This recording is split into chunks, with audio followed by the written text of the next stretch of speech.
My name's Carol Reid and I'm a member of the Creativity Group. I'm particularly interested in creativity with children. Here's the word creative used as an acronym to illustrate some key ingredients. C is for care. Children don't care how much we know until they know how much we care. And in my experience, this adage is particularly true when it comes to getting children to be creative. In order to go that extra mile, children need to know that we care for them and that we value and appreciate the efforts that they make. R is for risk-taking. It sometimes feels too risky to engage children in creative activities and safer to stick to mundane, more routine work.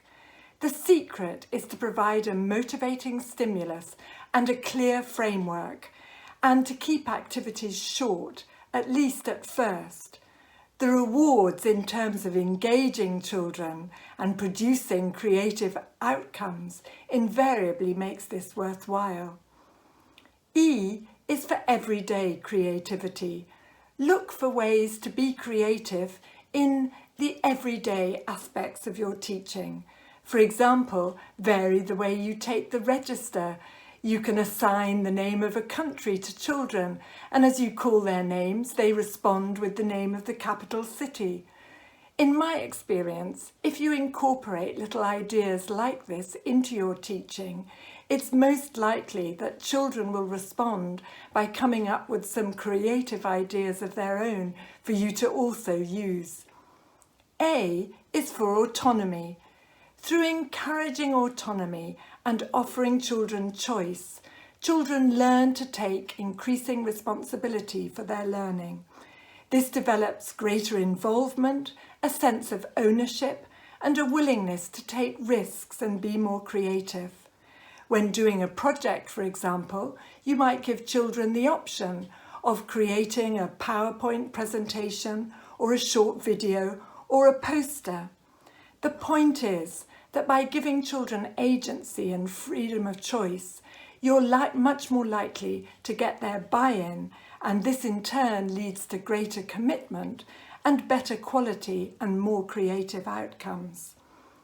T is for try something different. When you're planning creative teaching ideas to use in your class, it's a good rule of thumb to think of what you usually do and then do something different.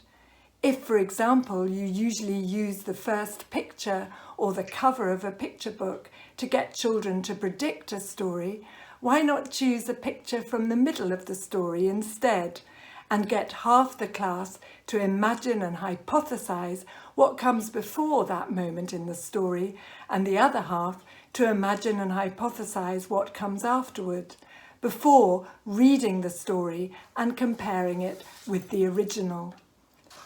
I is for inspiration. As Picasso famously said, inspiration exists, but it has to find you working. Creativity doesn't exist in a vacuum. It always arises from something, whether a painting, a picture, an object, a problem, a question, or an idea. There's nothing more likely to dull children's interest or to demotivate them than by giving a decontextualized instruction, such as, "I want you now to write a story." Children need that spark to make them want to engage in the creative activity themselves. They also need appropriate language support and a reason and a purpose for doing what you ask. It's also important for you to convey that as well as inspiration and motivation, creativity also involves disciplined thinking, attention to detail, and a willingness to revisit and revise your work. V is for versatility. Developing versatile, flexible thinking underpins creativity. We can encourage children to develop this by giving them opportunities to play with ideas, make connections, and see relationships between things. Activities such as words in a hat, whereby children randomly pick 2 or 3 words and make a sentence or a story connecting them, or activities such as how many things can you do with an object of your choice, such as a frisbee, are all useful for developing this skill. E is for evaluation.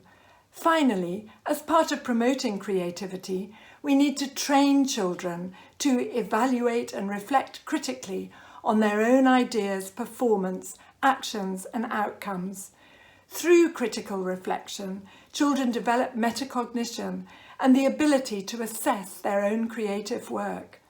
This forms part of a reflective learning cycle and over time leads to the development of enhanced creative thinking. So there you have it, an acronym of the word creative, with ideas which I hope will help you to enhance creativity with the children you teach.